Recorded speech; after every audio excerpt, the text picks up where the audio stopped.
So, okay, friends, how are you? आपण काल जो पास्कल लॉ पाहिला होता, get a quick revise to the Pascal law that what the Pascal states that Pascal काय म्हणतो ते बघूया आपण आणि त्याचं स्टेटमेंट आणि त्याचं एक्झॅक्टली मिनिंग काय ते आपण बघायचा प्रयत्न करूया. This was Pascal law which is applicable on the hydraulic lift और हायड्रोलिक ब्रेक्स ऑल्सो. या दोनच्या जे ऍप्लिकेशन्स आहेत ते पण आपण त्याच्या कन्सर्निंग बघणार आहोत. पण पहिल्यांदा पास्कल काय म्हणतो किंवा what is the Pascal states that की ते आपल्याला कन्सर्न माहिती पाहिजे की पास्कलचा रिझल्ट काय किंवा त्याच्या कन्सर्निंग त्या लॉच्या कन्सर्निंग त्याला काय काम करायचं. Okay then as per the previous session Pascal law बघितलं तर then again I will repeat the Pascal law. Pascal states that the pressure applied at any point. Pascal states that the pressure which is applied to the any point, म्हणजे जो fluid असते त्या फ्लुइडच्या कोणत्याही point वरती कोणत्याही एरियावरती जर आपण कोणताही फोर्स किंवा प्रेशर जर अप्लाइड केलं on an enclosed fluid the fluid that will fill in the container. Okay, then the fluid at the rest, enclosed fluid at the rest is transmitted and the undamaged to the every point of the fluid. हे दोन जे words आहेत that is very very important. Which one is there? Transmitted equally and undamaged to the every point of the fluid. हे दोन जे आहेत त्यालाच मुळामध्ये पास्कल लॉ म्हणायचं. Pascal law. Then again I will repeat. Pressure applied to the any one of the point of the enclosed fluid. Enclosed fluid मध्ये जेवढा आपण प्रेशर टाकू ते प्रेशर कसं डिवाइड होते? Is transmitted equally and undamaged to the every point of the fluid. जो pressure जो आहे हा इक्वली स्प्रेडअप होतो. अनडॅमेज म्हणजे इन ऑल द डायरेक्शन त्याचं स्प्रेडिंग होते आणि प्रत्येक दिशेने त्याचा प्रेशर लागणार आहे. That's why it states that transmitted equally and undamaged to the every point of the fluid and also the wall of the container. म्हणजे कंटेनर वरती पण तेवढा कंटेनरच्या वॉल्स वरती सुद्धा प्रेशर तो क्रिएट करतो. नॅचरली फ्लुइड वरती पण करणार आहे. And the effect of the gravity is to be the neglected. म्हणजे त्याची जर ग्रॅव्हिटी आपण सध्या पुरते जर निग्लेक्ट केली तर that is the Pascal law. And that Pascal law which is use in the hydraulic lift and hydraulic brakes also. Okay, आता त्याच्या कन्सर्निंग कसं काम करतं एक छोटासा जर कन्सेप्ट जर विचार करायला गेलं की फ्लुइड वरती कोणतंही तुम्ही प्रेशर दिलं फोर्स दिला तर तो इक्वली डिस्ट्रीब्यूट होतो आणि सगळ्या डायरेक्शन होतो. बस तेवढं एक लक्षात. त्यानंतर त्याचे ऍप्लिकेशन्स बघूया आपण. This one is the hydraulic lift over here. This one is the hydraulic lift. Hydraulic lift म्हणजे इथे एक व्हेइकल असतं आणि इथे एक स्मॉल प्रेशर बॉल एक पिस्टन टाईप असतो. याच्यामध्ये एक फ्लुइड असतं. ठीक आहे, हे फ्लुइड दॅट इज ए आणि बी आपण असं म्हटलं चालतं. That is the first of the column of the A and the second of the column B which is use for the lift only. त्याच्यावरती व्हेइकल उभे राहतात त्या कन्सर्निंग. आता बघा काय असतं, हा ज्या वेळेला या ए पिस्टन वरती जर आपण इक्वल प्रेशर जर डेव्हलप केलं तर त्याच्या कन्सर्निंग ऑटोमॅटिकली आपली जी व्हेइकल आहे ते लिफ्ट होईल किंवा खालच्या साईडला. ओके, जसं जसं मी इकडच्या साईडला प्रेशर वाढलं जाते look at the figure also. जसं मी प्रेशर वाढले पिस्टन खाली गेला लिफ्ट वरती गेली. त्याला पिस्टन खाली गेला लिफ्ट वरती. Okay, so this is input that is compressor म्हटलं तरी चालतंय याला की हे काय करते हे कॉम्प्रेस करते फ्लुइडला. As per the when I apply the pressure over the compressor तर त्याच प्रोपोर्शन मध्ये लिफ्ट सुद्धा अप्पर साईडला जाईल किंवा खालच्या साईडला येईल. When I decrease the pressure the lift will the fall down. Okay, आता हाच कन्सर्न की आपल्याला पास्कल लॉच्या कन्सर्निंग आपण कसं बघितलं जातं ते आपण बघूया. That is the first of the compressor over here. That is the A वाला compressor जे आहे ते A वाला compressor काय फील करते pressure develop and the pressure P which is equal to that is a force F1 आणि कोणत्या section वरती A1 सेक्शन वरती बघूया. That is the area A. Okay, pressure which is equal to the force per unit area. हा आपण पहिल्यापासून formula बघितलाय. ठीक आहे, नवीन काही फॉर्म्युला नाही. सरळ pressure equal to force upon A. प्रत्येक वेळेला मी याच्यासाठी रिपीट करतो की तुम्हाला ते रिमाइंड होईल, तुम्हाला प्रत्येक वेळेला लर्न करायची गरज नाही पडणार आहे. ओके, तर जोपर्यंत जितक्या वेळा तुम्ही हे सेशन बघा, जितक्या वेळा लेक्चर बघा, तुमच्या कानावरती ही गोष्ट येते की pressure equal to force upon A. Pressure फोर्सच्या कन्सर्निंग असते, प्रेशर एरियाच्या कन्सर्निंग सुद्धा असते.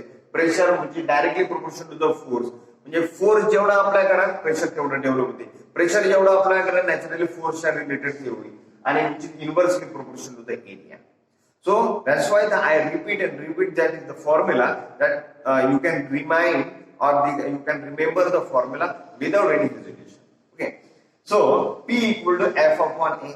Simple formula, P equal to F1 upon A1. This is concerned with the compressor only. Okay, so this one force which is get concerned with this one compressor and A1 is the area. So P, which is pressure which is filled by this piston, F1 upon A1. Okay, आपल्याला काय करायचं आहे की second lift वरती आपल्याला force किती develop होतो ते बघायचं. That is the force. Forcibly वरच्या साईडला जाऊन द्यायला तो फोर्स आपल्याला डेव्हलप करायचा किंवा आपल्याला काढायचा. सो फोर्स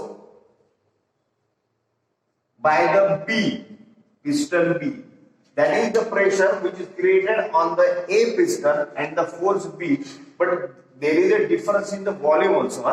फक्त त्याचा एरिया जो आहे या पिस्टनचा एकदम कमी आहे आणि सेकंड बी वाला पिस्टनचा थोडासा जास्त आहे. That is the proof, that is the proof की छोट्याशा एरियामध्ये जर मी प्रेशर अप्लाय करतो तो मोठ्या सुद्धा पिस्टन मध्ये, मोठ्या एरियाच्या सुद्धा पिस्टन मध्ये तो पास्कल लॉ स्टेटमेंट नुसार विच इज इक्वली तो त्याच्यामध्ये डिस्ट्रीब्यूट करेल आणि इक्वली काम करेल आणि सगळ्यात बऱ्याच जास्त काम करेल असं म्हणतात.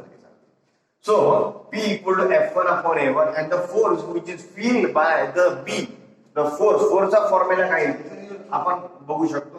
Force F which is equal to P multiplied by area, pressure multiplied by area. But which is the force? F2 we treat as the F2 force and the pressure and the A2, this one A2 force. So A2 which is to be the area of the second of the piston, that is a pressure which is developed in that piston, and the force which is applied on that second of the piston is F2. That is a piston म्हणा किंवा त्याला lift म्हटलं तरी चालतं, left और second column म्हटलं तरी चालतं त्याला, और त्याला फ्लुइड कॉलम जरी म्हटलं तरी व्हॉट तुम्ही ट्रीट करा. So F2 which is equal to P multiplied by A2. Okay, so that is the force which is applied on the second of the, because of the first of the A piston. पहिल्या piston वरती जेव्हा आपण pressure टाकून राहिलोय किंवा pressure create करून राहिलो, that's why the second of the piston और the second of the lift feel the force. Okay, that is the force of F2 which is equal to P multiplied by. But what is the value of the P, which is already we have to calculate P which is equal to F1 upon A1. So we implement over here. So F2 which is equal to F1 multiplied by A2 upon A1. We can write easily. So F2 which is equal to F1 A2 upon A1. This one proves that if force F1 पेक्षा force F2 naturally जास्त असणार. This equation काय prove करून राहिलेलं आहे की F1 जो force लागून राहिलो त्याच्यापेक्षा जास्त F2 फोर्स फिलअप करून राहिला piston. That's why the lift which is goes upside. Okay, so when I increase the pressure, then this one column or this one lift feel the force, and that's why it is equally distributed undamaged according to the Pascal law. That's why all of the liquid which is contained in that particular liquid column or fluid column or lift, then it will feel the force and it get upward. So again I create the pressure over it, then they feel the force. जेवढा तुम्ही pressure याच्यामध्ये टाकाल किंवा pressure feel कराल तसंच तो force develop करेल. That is a hydraulic lift म्हटलं तरी चालते. मोठ्या मोठ्या इंडस्ट्रीमध्ये या लिफ्टचा वापर होतो. व्हेकल अपर डाऊन करण्यासाठी सुद्धा या व्हेकलचा वापर केला जातो. Then again we move on to the next of the applications वर. जसं हायड्रोलिक लिफ्ट आहे तसं हायड्रोलिक ब्रेक्स तुम्ही ऐकून असाल. हायड्रोलिक ब्रेक मध्ये पण सेम सिच्युएशन आहे, सेम कन्सेप्ट आहे, which is applicable on the basis of the Pascal law. This one is the diagram of the hydraulic brake. ठीक आहे. Hydraulic brake is nothing but त्या कॉलम मध्ये काय असतं, ऑइल असणार आहे नॅचरल. ठीक आहे. So that one column which is called as the master column म्हटलं तरी चालते. त्याच्यामध्ये ऑइल असतं किंवा वन ऑफ द फ्लुइड असतं. व्हेकल मध्ये जनरली वापरलं जातं मास्टर कॉलम आणि मास्टर सिलेंडर म्हटलं तरी चालते, आणि हे स्लेव्ह सिलेंडर असतं. ठीक आहे. मास्टर जे सिलेंडर असते त्याचं व्हॉल्यूम कमी असते as compare to the slave. स्लेव्हचा थोडासा जास्त असतो, एरिया त्याचा थोडासा जास्त असतो. I will explain thoroughly only. That is a physically expression over here. This is applicable only for the brakes also and the hydraulic lift also. दोन्ही साठी तुम्हाला तो वापरला जातो. ओके. सो आपल्याला फक्त ऍप्लिकेशन पाहिजे की पास्कल लॉ काय प्रूव्ह करायचा आहे. तर त्याच्यामध्ये when I increase the pressure on that particular main cylinder वरती जर मी प्रेशर केलं तर when I press up, तर तो काय करेल की त्याच्यावरती इक्वल प्रेशर आहे, इक्वल अमाऊंट मध्ये सगळ्या फ्लुइड वरती नॅचरली येणार, आणि that's why the fluid is to be the compress. This one compress which is applicable on the slave cylinder which is area of the larger than the master cylinder. त्या master cylinder पेक्षा slave सिलेंडरचा area जास्त असणार आहे, which is equally distribute. म्हणून काय होतं की यामध्ये ऑइल जास्त प्रमाणात फैलल्यामुळे हे जे ब्रेक्स असतात curvature, that is the and that is the brake also. Okay then, when I keep the pressure on that master cylinder, then the force applicable on that particular fluid and it compress on the large one area cylinder also. So when I apply the pedal or the brake fluid, look at it, the brake is applied. Okay then, so this one similar as the lift also. Okay, so this one is the, when I apply the brake, then the brake will be the fluids. So this is the applications of the Pascal law. So please remind the Pascal law. What is the Pascal law? What is the application? And through the application we can remind the Pascal law also. Okay. So friend, next topic is the pressure or calculation of the pressure. आता pressure कसं calculate करायचं? We calculate the pressure. आता हे pressure कसं calculate करायचं, तर त्याचा सगळा कन्सर्न पास्कल लॉचे कन्सर्निंग आहे आणि प्रेशर बाकीचे कन्सर्निंग आहे. तर pressure which is measured by the mercury barometer, त्याला काय म्हणायचं, mercury barometer. And naturally as per as the name suggest that which is use Hg, mercury त्याच्यामध्ये यूज होतो. त्याच्यामध्ये काय यूज होतो, मर्क्युरी होतो बॅरोमीटर मध्ये. आता एक्झॅक्टली आपल्याला एक प्रेशर मीटर म्हटलं तरी चालते त्याला, की आपल्याला प्रेशर जर कॅल्क्युलेट करायचं असेल तर आपल्याला बॅरोमीटर थ्रू आपल्याला प्रेशर डेव्हलप केलं जाते, प्रेशर कॅल्क्युलेट केले जाते. आता one of the procedure over here की निदान जी आपली ट्यूब आहे ही 1 मीटर लॉंग पाहिजे, 1 मीटर लॉंग, आणि 1 सेंटीमीटर इट्स डायमीटर. डायमीटर किती पाहिजे, 1 सेंटीमीटर, आणि 1 मीटर लॉंग पाहिजे, which is filled with the mercury. Okay. आता त्यामध्ये मर्क्युरी जर आपल्याला भरायचं असेल किंवा फिलअप करायचं असेल तर there is a certain procedure. तुम्ही फिलअप करून एकदम त्याला रिव्हर्स करा, पण there is some risk over here. पण त्याच्यामध्ये जर if we adjust this one like, आपण जर अशा पद्धतीचं जर त्याच्यामध्ये जर मर्क्युरी जर फिलअप केली आणि when I direction changes like this, तर तेव्हा त्याची मर्क्युरी हळूहळू त्याच्या साईडला जसं जसं प्रेशर डेव्हलप होईल तसं तसं होईल. तर पहिल्यांदा फिलिंग ऑफ द मर्क्युरी कसं बघूया. नंतर मर्क्युरी पहिल्यांदा इथे होता मर्क्युरी, त्यानंतर या ठिकाणी आला, त्यानंतर खालच्या साईडला. ओके. हे कशासाठी करण्यात आलं ते बघा आता काय. So this one is the proper level. Okay. आता यामध्ये कसं होतंय की pressure which is applied on the dish mercury because of open places. आता हे जे प्रेशर त्या इक्वल त्या मर्क्युरीच्या लेवलवरती जर आपली लेवल होत असेल लाईक दिस, हे प्रेशर डेव्हलप, आता यामध्ये ऍटमॉस्फिअरचं प्रेशर जर डेव्हलप होत असेल तर when I increase the pressure naturally the mercury go insert in that particular tube आणि त्या पद्धतीने तो आपल्याला मीटर दाखवेल किंवा गेज दाखवेल. ठीक आहे. सो आपल्याला त्याला प्रेशर क्रिएट जे त्यांनी केलेलं आहे त्याचं कॅल्क्युलेशन आपल्याला करता येईल. ओके. आता यामध्ये there are the certain points over here की यामध्ये कशा पद्धतीचं ते आपल्याला कॅल्क्युलेट केलं जाईल किंवा कशा पद्धतीचं ते वर्किंग होत आहे एक्झॅक्टली. आता जेव्हा देर इज ए बॅरोमीटर यामध्ये पॉइंट्स बघा आपण मग बघितलं होतं की मर्क्युरी या पॉइंट पर्यंत आला. ठीक आहे.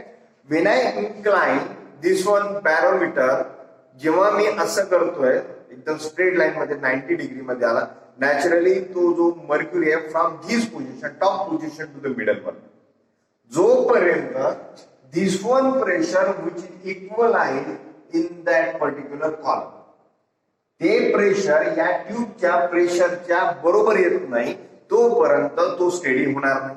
Very is simple thing. Okay. आता काय आहे की या वरच्या अप्पर पार्ट मध्ये काय राहिलंय there is no air so there is a vacuum over here. त्याला काय म्हणायचं vacuum natural. So first of the A point within inside which is the upper part of the tube. Then second is the below or the surface part of the B and the surface of the open area in the container C and D or double C जे दोन points आहेत ते त्याच्यामध्ये दिलेले आहेत. हे कशासाठी की प्रत्येक A पॉइंट B पॉइंट आणि C पॉइंट वरती किती प्रेशर डेव्हलप होते ते आपल्याला बघायचं आहे. तर नॅचरली आपल्याला A पॉइंट वरती प्रेशर हे कॅल्क्युलेट करायचं. ए पॉइंट वरती वरच्या साईडला व्हॅक्यूम आहे there is no air so there is no questions of to create the pressure over here. त्याच्यामध्ये काही प्रश्न येत नाही की त्याच्यामध्ये प्रेशर डेव्हलप होणार because there is a vacuum. So at this point pressure of A which is equal to 0. Pressure काय झालं तिथं नॅचरल दिलं because of what there is a vacuum. पहिल्यांदा आपल्याला मर्क्युरी इथपर्यंत भरला होता टेस्ट ट्यूब ज्या वेळेला फिलअप केली त्यावेळेला जेव्हा आपण 90 अँगल मध्ये आणला त्याला तेव्हा तो खालच्या साईडला गेला because of what this one pressure and inside the tube pressure which is get equal आहे. जोपर्यंत तो इक्वल होत नाही तोपर्यंत तो मर्क्युरी त्या लेवलने खालती येणार नाही. सो दॅट्स वाय तो इथपर्यंत खालती आला and this one is the vacuum. This one is the space reserve for the vacuum. सरळ गोष्ट आहे की व्हॅक्यूम आलं की so there is no atmospheric pressure और there is no pressure at all. So that's why the PA which is equal to the 0. Okay. Next move to the B and C point. आता इथे बघा atmospheric pressure जे आहे C point atmospheric pressure C पॉइंटला दोन्ही C पॉइंटला. Okay. त्या दोन्ही सी पॉइंटला नॅचरली दोन्ही दिशेने असल्यानं दोन्ही डायरेक्शनने असल्यावरती दोघांचा प्रेशर सी पॉइंटचा इक्वलाइज असणार आहे. ठीक आहे. That's Y there is a certain line over here की सरफेसचा जो एरिया त्याच्यामध्ये बी पॉइंट पण आहे. That's also the point B also the equal pressure as compared to the C. जेवढं प्रेशर C चं असणार आहे तेवढंच प्रेशर कोणाचं असणार आहे B चं असणार आहे. That's why so pressure of C which is equal to pressure of B. जेवढं प्रेशर C चं असणार आहे तेवढंच प्रेशर B चं सुद्धा असणार आहे. आता आपल्याला बघितलं की pressure of A which is equal to the 0 and the pressure of B आणि C चा which is get equalized. Okay. आता आपल्याला बघायचं आहे की जेव्हा या दोघांचा difference as per the formula previous formula जो आपण कॅल्क्युलेट केला होता काय कॅल्क्युलेट केला होता त्या दृष्टिकोनातून आपण फॉर्म्युला लिहूया. We know that the pressure of the C which is at the point B which is get equalized to the pressure of the B. Pressure of the C which is outward of the tube or the barometer and pressure of the B आतमधल्या test tube मध्ये किंवा barometer मध्ये available आहे. याचं जे atmospheric pressure आहे same as to the B चा atmospheric pressure असणार आहे. So pressure outside of the C which is atmospheric pressure आपल्याकडे आहे P0. आपण काय कन्सिडर केलं त्याला P0. सो पीसी चं P0 आहे. That's Y pressure inside the B which is also P0. याचं सुद्धा ऍटमॉस्फेरिक प्रेशर म्हणजे concern with the atmospheric pressure. That's why B चं सुद्धा आपल्याला ऍटमॉस्फेरिक प्रेशर आपल्याला किती ट्रीटअप करावं लागणार आहे, P0. So we have the previous formula. आपल्याला B चं प्रेशर कॅल्क्युलेट करायचं आहे. That's why we have the formula. Which one is the formula? PB, which is equal to PA plus HDG. Okay, PB, we have to calculate the PB plus, which is equal to PA and the plus HDG. PB, which is equal to PA plus HDG. Okay, now put down this one value over here. What is the value of the PB? Which is equal to P0. What is the value of the PA? Atmospheric pressure Verna vacuum असल्यामुळे atmospheric pressure काय झालं, 0 झालं. So there is no consider at all. Plus HDG. That's why the pressure which is feel at the B, which is equal to HDG. आपण first session मध्ये ते बघितलं होतं की प्रेशर जर इनसाइड द लिक्विड सरफेस असेल तर त्याचा फॉर्म्युला काय येतो, that is the formula over here. म्हणून मी म्हणतो की मागचे सुद्धा एक्सप्रेशन पुन्हा पुन्हा तेच रिपीट करा, पुन्हा पुन्हा ते सेशन बघा, जेणेकरून पुन्हा तुम्हाला रिपीट करायचं किंवा नवीन लर्न करायचं काम पडणार नाही. Okay, so P0 which is equal to HDG. That is a pressure inside the tube point जो आहे त्याच्यावर. तर याच्यावरनं तुम्हाला मर्क्युरी पॅरामीटर वरनं प्रेशर कॅल्क्युलेट केले जाते आणि हाऊ इट इज वर्किंग ते आपण बघितलेलं आहे. ओके.